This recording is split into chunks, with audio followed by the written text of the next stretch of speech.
मेरे ससुर रोज़ मेरे पति से शिकायत करते हैं। कभी कहते हैं कि बहू सारा दिन फ़ोन पर लगी रहती है, तो कभी कहते हैं कि वह मेरे खाने पीने का बिल्कुल भी ध्यान नहीं रखती।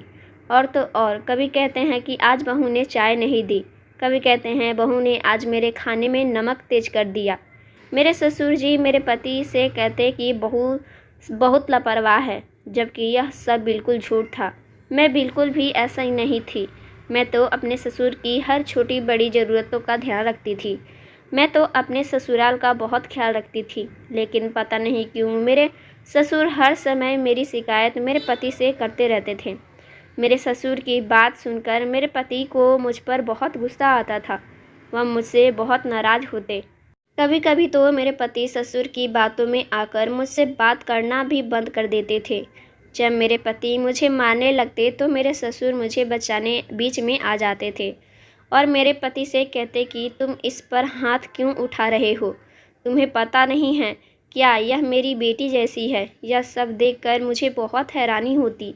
पता नहीं क्यों मेरी शिकायत यह मेरे पति से करते थे और फिर उसके बाद खुद ही बचाने के लिए भी आते थे। मैं उनका दोगला व्यवहार समझ नहीं पाती थी। एक दिन जब मैं स्कूल से बच्चों को लेने जा रही थी, तो मेरे ससुर जी बोले कि आज बच्चों को होटल में लेकर आना। मैं होटल गई तो एक अनजान आदमी मुझे छेड़ने लगा। मैं घबरा कर घर वापस आ गई। अब मैं घर वापस आई तो मैंने देखा कि मेरे पति के हाथ में मेरा नाम शीतल है और मेरी उम्र 24 साल है। मैं अपने माता पिता की इकलौती औलाद थी। कुछ सालों पहले मेरे पिताजी का एक एक्सीडेंट में मौत हो गई थी। उस वक्त मैं कॉलेज में पढ़ रही थी और मेरे कॉलेज का एक लड़का जिसका नाम रवि था मुझे पसंद करता था। जैसे ही बीए कंप्लीट हुआ, रवि ने रिश्ते को लेकर अपनी माँ को मेरे घर भेज दिया। मैं इस बात से बिल्कुल अनजान थी कि रवि मुझे पसंद करता है। जब उसकी माँ ने घर आकर यह बात कही तो मेरी माँ और मैं हैरान हो गए। माँ को रिश्ता पसंद आ गया और उन्होंने मेरी शादी रवि से कर दी। शुरू शुरू में सब कुछ ठीक चल रहा था। रवि मेरा बहुत ध्यान रखते थे, मुझसे बहुत प्यार से बातें करते थे, लेकिन धीरे धीरे रवि का रवैया बदलता चला गया। वह अक्सर मेरे ससुर की बातों में आकर मुझ पर गुस्सा करते रहता था। मेरी सास बहुत अच्छी औरत थी। वह हमेशा मेरी तरफ से बोलती। वह हर बार मुझे रवि के गुस्से से बचाती थी। वक्त गुजरता गया और मैं 2 बच्चों की माँ बन गई। रोज़ की तरह आज भी जब मेरा पति घर पे आया तो मेरे ससुर ने उनसे मेरी शिकायत की। शिकायत सुनकर मेरे पति को बहुत गुस्सा आया और वह मुझे मारने लगे। और जब वह मुझे मारने लगे तो हर बार की तरह इस बार भी मुझे बचा लिए और मेरे पति से कहने लगे कि तुम बहू पर हाथ क्यों उठा रहे हो, तुम्हें पता है ना यह मेरी बेटी जैसी है। और फिर उसने कोई बड़ी गलती भी नहीं की है, बस चाय में चीनी ही तो ज़्यादा डाल दी। मेरे पति ने कहा, पिताजी अगर आपको कुछ हो जाता तो आज मैं इसको बिल्कुल भी नहीं छोड़ता। यह कहकर मेरे पति कमरे में चले गए। मैं भी उनके पीछे पीछे उनके लिए खाना लेकर कमरे में चली गई। मैं अपने पति से कहा, आप खाना खा लीजिए। वह मुझसे नाराज़ हैं। खाने से कैसी नाराज़गी, आप खाना खा लीजिए, मैं आपसे माफ़ी मांगती हूँ। फिर मेरे पति ने कहा, ठीक है इस बार मैं तुम्हें माफ़ कर देता हूँ, लेकिन आगे से मैं तुम्हारी कोई शिकायत नहीं सुनूँ, वरना मुझसे बुरा कोई नहीं होगा। मैं और मेरे पति ने साथ में खाना खाया। जब मेरे पति का गुस्सा ठंडा हो गया तो मैंने अपने पति से कहा कि आपको तो पता है मैं हर काम बहुत ध्यान से करती हूँ। मैंने जानबूझकर कुछ नहीं किया। मैं नहीं जानती पिताजी के चाय में इतनी चीनी कहाँ से डल गई। मेरे पति ने कहा कि ठीक है, आगे से तुम ख्याल रखना। मेरी सास अपनी माँ से मिलने गई थी, इसलिए वह घर की सारी जिम्मेदारी मुझ पर ही छोड़ गई थी। मैं हर काम बहुत ध्यान से करती थी, लेकिन न जाने क्यों हर बार मुझसे गलती हो जाती थी। मुझे समझ नहीं आता था मेरे साथ यह सब क्यों हो रहा था। अगली सुबह जब मैं उठी और घर का सारा काम की और मैं स्कूल से बच्चों को लेने ही जा रही थी कि पिताजी ने मुझे रोका और मुझसे कहा, मेरे कुछ दोस्त आ रहे हैं, उसके लिए खाना बना दो। मैंने सोचा अगर मैं खाना नहीं बनाऊंगी तो फिर से यह मेरी शिकायत मेरे पति से कर देंगे, इसलिए मैं जल्दी जल्दी खाना बनाने में लग गई। खाना बनाकर बच्चों को लेकर आ जाऊंगी, यह मैंने सोचा। लेकिन मैं जब तक खाना बनाकर और सबको खिलाकर फ्री हुई तब तक 4 बज चुके थे। मैं बहुत घबरा गई थी कि बच्चे अब तक स्कूल में अकेले मेरा इंतज़ार कर रहे होंगे। मैं जल्दी से बच्चों को लेने घर से निकली तो मैंने देखा कि बाहर बच्चे रवि के साथ आ रहे हैं। यह देखकर मैं सुकून की सांस ली, लेकिन जैसे ही रवि घर में आए मुझ पर बरसने लगे, मुझ पर बहुत ज़्यादा गुस्सा करने लगे। कहने लगे कि तुम कितनी लापरवाह हो गई हो, तुम आखिर बच्चों को लेने कैसे भूल गई? तुम्हें बच्चों का भी कुछ ख्याल है या नहीं? रवि मुझे मारने ही वाले थे कि पिताजी बोल पड़े, बेटा आखिर बहू की बात तो सुन लो कि वह क्या कहना चाहती है। पिताजी ने बताया कि बहू बच्चों को लेने ही जा रही थी, लेकिन मैं ही उसे रोक लिया।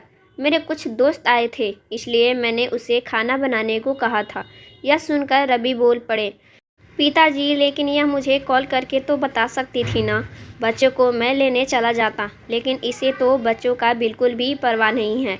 अगर मेरे पास स्कूल से कॉल नहीं आता तो बच्चे वहीं बैठे रहते और रोते रहते। मैं रवि से माफ़ी मांगी और कहा कि आगे से मुझे से कोई ऐसी गलती नहीं होगी। रवि गुस्से में कमरे में चले गए। रात को जब हम सो रहे थे तो अचानक मेरे नंबर पर एक कॉल आई। मैंने देखा तो किसी यूनिक नंबर से कॉल थी। मैं फ़ोन बंद करके सो गई। सुबह रवि ने मुझसे पूछा कि रात को तुम्हारे नंबर पर किसका कॉल आ रहा था। मैं रवि को बताई कि माँ जी की कॉल थी। रवि ने मुझसे कहा कि इतनी रात को कॉल क्यों कर रही थी। मैंने कहा मुझे नहीं पता, ऐसे ही बस बताने के लिए कॉल की थी कि वह अभी कुछ दिनों के बाद आएंगी। अब मेरे नंबर पर रोज़ ही कॉल आए करते हैं और मैं बंद करके सो जाती हूँ। रवि रोज़ मुझसे पूछते कि किसका कॉल है। मैं कोई ना कोई बहाना बना देती थी। अब तो मेरे नंबर पर मैसेज भी आने शुरू हो गए थे। मैं इस सब से बहुत ज़्यादा परेशान हो गई थी। तो मैंने अपने कर्जन को अपना मोबाइल दिया और उससे कहा कि देखना इस पर किसका कॉल आ रहा है और यह मुझे बार बार कॉल करके परेशान कर रहा है। तुम प्लीज़ इसे पता करके देखो कि आखिर यह कौन है और क्यों मुझे परेशान कर रहा है। लेकिन तुम अपने भाई को कुछ मत बताना। उसने कहा ठीक है, आप फिक्र ना करें। एक तरफ तो मैं अपने फ़ोन कॉल से परेशान थी और दूसरी तरफ मेरी जेठानी की बेटी भी हमारे घर आई हुई थी और उसकी जिम्मेदारी भी मुझ पर ही थी और वह सारा दिन घर से बाहर रहती थी। सुबह में वह कह के जाती कि दोस्तों के पास जा रही हूँ, लेकिन शाम तक वापस आती थी। पता नहीं वह मुझे किस मुसीबत में डालने वाली थी। एक दिन जब मैं कमरे में बैठी थी तो मेरे ससुर मेरे पास आए और मुझसे कहने लगे कि बहू तुम्हें रवि से डरने की कोई ज़रूरत नहीं है, मैं तुम्हारे साथ हूँ। अगर वह तुम्हें कुछ कहता है या मारता है तो तुम भी उसे डरना नहीं। अगर रवि मेरा बेटा है तो तुम भी मेरी बेटी जैसी हो। उसकी बात सुनकर मैं हैरान रह गई। सोचने लगी यही तो हमारी लड़ाई करवाते हैं। इन्हीं की शिकायतों की वजह से तो रवि मेरे ऊपर हाथ उठाने लगा। फिर आज यह इतने अच्छे से कैसे मुझसे बात कर रहे हैं। इतने में बाहर से रवि के चीखने चिल्लाने की आवाज़ आने लगी। मैं और पिताजी उठकर बाहर की तरफ गए। उसने जाकर देखा कि रवि मेरी जेठानी की बेटी पर गुस्सा कर रहा था। मैं रवि से पूछी, रवि क्या हुआ? तो वह उल्टा मुझे ही डांटना शुरू कर दिया और कहने लगा कि सारी गलती तुम्हारी है। अगर तुम घर का ठीक से ध्यान रखती तो आज ही सब कुछ नहीं होता। मैंने कहा आखिर बात क्या है, बताएं तो सही। तब रवि ने कहा कि यह रोज़ कहाँ जाती है तुम्हें पता नहीं है। यह रोज़ किसी लड़के से बाहर मिलने जाती है और तुमने मुझे आज तक नहीं बताया और उल्टा तुम इसका साथ दे रही हो। मुझे तो लगता है कि तुम इसके साथ मिली हुई हो। यह सब सुनकर पिताजी की तबीयत खराब होने लगी। हम सब उनकी तरफ भागे और उन्हें जल्दी से हॉस्पिटल लेकर गए। कुछ दिनों के बाद मेरे कर्जन ने मेरा फ़ोन मुझे वापस कर दिया और कहने लगा कि अब इस पर कोई रॉन्ग नंबर का कॉल नहीं आएगा। आप फिक्र न करें भाभी, मैंने अपना फ़ोन वापस ले लिया। कुछ दिन तक तो कोई कॉल नहीं आया, लेकिन बाद में फिर से कॉल और मैसेज आना शुरू हो गया। मैं उन कॉल से बहुत परेशान हो गई थी। मैंने सोचा एक बार उससे बात करके देखती हूँ कि कौन है और मुझे क्या कहना चाहता है। एक रात जब कॉल आई तो मैंने फ़ोन रिसीव कर लिया और कहा कि कौन हो तुम और क्या चाहते हो मुझसे। तो उसने कहने लगा कि मैं तुमसे मोहब्बत करता हूँ, तुमसे शादी करना चाहता हूँ। मैं उससे कही कि तुम पागल हो गए हो क्या, तुम्हारा दिमाग तो ख़राब नहीं हो गया? मैं एक शादीशुदा औरत हूँ। तो वह सुनकर कहने लगा कि मुझे तुम्हारी शादी से कोई ऐतराज़ नहीं है, मेरे साथ भागकर चलो। मैं उसे बहुत सुनाई और फ़ोन काट दी। मैं यह बात अपने पति को भी नहीं बता सकती थी क्योंकि वह मुझ पर ही शक करते। मैंने सोचा क्यों ना मैं यह बात अपने ससुर जी को बता दूँ, हो सकता है वह इस बात का हल निकाल लें। मैं अपने ससुर को पूरी बात बताई। वह मेरी बात सुनकर परेशान हो गए। वह मुझसे कहने लगे, तुमने अच्छा किया जो रवि को कुछ भी नहीं बताया।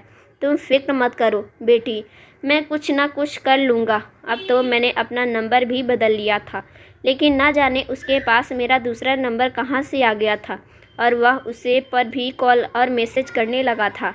आखिर कब तक मैं अपने पति से यह सब छुपाती। एक दिन जब मैं अपने बच्चों को स्कूल से लेकर आ रही थी, रास्ते में उसका कॉल आया। वह कहने लगा कि तुम स्कूल जाने की कोई ज़रूरत नहीं है, तुम्हारी बच्चे मेरे पास हैं, तुम यहाँ मेरे पास होटल में आ जाओ। मैं उसे साफ इनकार कर दी तो उसने मुझसे कहा कि अगर तुम मेरे पास नहीं आई तो मैं तुम्हारे बच्चों को नुकसान पहुँचाऊँगा। यह सुनकर मैं घबरा गई और फ़ौरन होटल की तरफ अपने बच्चों को लेने चली गई। जब मैं होटल पहुंची तो वहां एक आदमी था जिसके पास मेरे बच्चे थे। वह मुझे देखकर मेरी तरफ आने लगा। उसके चेहरे पर नकाब था, इसलिए मैं उसे पहचान नहीं पाई। मैंने बच्चे से कहा कि क्या तुम्हें अंकल को जानते हो? बच्चों ने कहा, नहीं मम्मी, हम इनको नहीं जानते। तो फिर मैं बच्चों से कहा कि तुम उनके साथ क्यों आए? तो मेरे बच्चे कहने लगे कि मम्मी, ये अंकल बहुत अच्छे हैं, इन्होंने हमें बहुत सारी चॉकलेट और आइसक्रीम दिलाई है। वह आदमी मुझसे कहने लगा कि मैं तुमसे शादी करना चाहता हूँ, तुम मुझसे शादी कर लो, मैं तुम्हें बहुत खुश रखूँगा। मैं अपने बच्चों की वजह से इससे कुछ नहीं कह सकती थी क्योंकि मेरे बच्चे उसके पास थे। मैंने अपने बच्चों को लिया और मैं जल्दी से घर वापस आ गई। मैं पूरे रास्ते बहुत डरी हुई थी। जैसे ही मैं घर पहुंची तो मैंने देखा घर पर रवि मेरा गुस्से में इंतज़ार कर रहे थे। गुस्से से उनका चेहरा पूरा लाल हो रहा था और घर के बाकी लोग भी वहीं पर मौजूद थे। सब लोगों को देखकर मुझे तो ऐसा लग रहा था जैसे मैं कोई पाप करके घर वापस आई हूँ, लेकिन मैंने तो कुछ भी नहीं किया था, मेरा तो कोई कसूर नहीं था। मैं तो उस आदमी को जानती तक नहीं थी। मुझे अपने बच्चों की खातिर उसके पास जाना पड़ा, लेकिन मैंने कुछ गलत नहीं किया था। मैंने अपने ससुर की तरफ देखा तो उन्होंने मुझे देखकर अपनी नज़रें नीचे कर ली थी। ऐसा लग रहा था जैसे उनको सब कुछ पता चल चुका हो। जैसे ही मैं घर के अंदर घुसी तो रवि ने मेरे मुंह पर तमाचा मारा और बहुत सारा फ़ोटो मेरे ऊपर फेंक दिया। जब वह फ़ोटो मैंने उठाकर देखा तो मेरे पैरों तले ज़मीन निकल गई। वह फ़ोटो मेरी और मेरे साथ एक आदमी की थी जो किसी कंप्यूटर से बनाई गई थी। उसमें मैं नहीं बल्कि कोई और औरत थी जिस पर मेरा चेहरा लगा दिया गया था। रवि ने कहा कि तुमने मुझे धोखा दिया है, तुम मेरे पीठ पीछे किसी और से मिलती आई हो और अब तो तुमने हद ही पार कर दी है। आज तुम बच्चों को भी उससे मिलने ले गई। मैंने कहा, रवि, जैसा आप सोच रहे हैं वैसा कुछ भी नहीं है। एक बार पिताजी ने तो पूछ ले, वह सब कुछ जानते हैं। पिताजी ने कहा, रवि, मैं तो तुमसे पहले से ही कह रहा था कि यह औरत ठीक नहीं है, लेकिन तुमने तो हमारी एक ना सुनी और तुमने इससे शादी कर ली। अब तुम देख रहे हो ना यह क्या गुल खिलाकर आ रही है। पिताजी की बात सुनते ही मेरे होश उड़ गए और मैं खामोश खड़े उनके चेहरे देखने जा रही थी और सोचने लगी, पिताजी ऐसे क्यों कह रहे हैं? वह तो सब कुछ जानते हैं। रवि ने मेरा हाथ पकड़कर मुझे घर से निकाल दिया। मैं अपने बच्चों को लेकर वापस माँ के घर आ गई। मैंने माँ को सारी बात बताई। मेरी माँ यह सदमा बर्दाश्त नहीं कर सकी और सदमे की वजह से उसका देहांत हो गया। मेरी ज़िंदगी में अब मेरी माँ की बची हुई जो कुछ भी यादें थीं मुझे छोड़कर जा चुकी थी। अब मैं अकेली अपने घर में अपने बच्चों के साथ रह रही थी। रवि ने मुझे छोड़ दिया था। रवि को तो मुझ पर यह भी शक था कि यह बच्चे पता नहीं उसके हैं भी या नहीं। मेरी हालत इस कदर ख़राब हो चुकी थी कि मेरे पास अपने बच्चों को खिलाने के लिए कुछ भी नहीं था। मजबूरन मुझे नौकरी करनी पड़ी। नौकरी करने में अपना और अपने बच्चों का पेट पाल रही थी। समय के साथ साथ मैं और मेरे बच्चे ने अकेले जीना सीख लिया था। इस बात को 8 महीने गुजर चुके थे। एक दिन घर के दरवाजे पर किसी ने कुंडी बजाई। मैं जाकर देखी तो मेरी सास थी। वह मुझसे कहने लगी कि बेटी कैसी हो और बच्चे कहाँ हैं? वह कैसे हैं? मैंने उनसे कहा कि अब आप यहाँ क्या लेने आई हैं? अब आप मुझसे क्या चाहती हैं? आप मेरे बच्चों को क्यों पूछ रही हैं? आपने तो उन्हें अपना खून माना ही नहीं। तो मेरी सास ने कहा कि बस करो बेटी, हमने जो तुम पर झूठा इल्ज़ाम लगाया था, शायद उसी की ही सज़ा हमें मिल रही है। मैं यहाँ से तुम्हें लेने आई हूँ, तुम मेरे साथ चलो। रवि तुमसे आखिरी बार मिलना चाहता है। मैंने कहा रवि कहाँ है? तो उन्होंने मुझे बताया कि रवि हॉस्पिटल में है और उसकी हालत बहुत ज़्यादा ख़राब है। वह तुमसे और अपने बच्चों से मिलना चाहता है। यह सुनते ही मैं फ़ौरन अपने बच्चों को लेकर अस्पताल पहुंच गई। रवि ने मुझे देखते ही मुझसे माफ़ी मांगी, बच्चों से सर पे हाथ रखा और मेरी सास ने मुझे बताया कि यह सब कुछ किया धरा तुम्हारे ससुर का था। रवि को उन्होंने किसी से गोद लिया था। रवि के असल पिता बहुत ज़्यादा अमीर थे और रवि के नाम बहुत सारी प्रॉपर्टी थी, इसलिए वह चाहते थे कि रवि की कभी शादी ही ना हो। लेकिन रवि ने तुम्हें पसंद कर लिया और शादी की जिद करने लगा। लाख मना करने के बावजूद भी रवि ने तुमसे शादी कर ली। इसलिए तुम्हारे ससुर यह खेल खेले थे ताकि रवि और तुम्हारी लड़ाई हो और यह तुम्हें छोड़ दे और सारी प्रॉपर्टी उनके नाम हो जाए। लेकिन रवि के असल माता पिता ने उसकी सारी प्रॉपर्टी अपने बच्चों के नाम कर दी। उस आदमी को भी पैसे तुम्हारे ससुर ने दिए थे जिसने तुम्हें होटल में बुलाया था, और तुम्हारी झूठी तस्वीर भी तुम्हारे ससुर ने ही बनाई थी। जब रवि को इस सब के बारे में पता चला तो वह तुम्हें लेने जा रहा था, लेकिन रास्ते में उसका एक्सीडेंट हो गया और यह यहाँ अस्पताल में आ गया। तुम्हारे ससुर भी अब चल फिर नहीं सकते हैं। उन्हें उनके किए की सज़ा मिल चुकी है। उसके बाद सबने मुझसे हाथ जोड़कर माफ़ी मांगी और मैं अपने ससुराल वापस आ गई। मैं अपने बच्चों के साथ अपनी नई ज़िंदगी की शुरुआत की थी।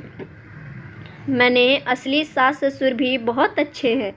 यह मेरे साथ बहुत अच्छा व्यवहार करते हैं। रवि को और बाकी सब लोगों को भी मैंने माफ़ कर दिया। दोस्तों, उम्मीद करती हूँ आपको हमारी कहानी पसंद आई होगी।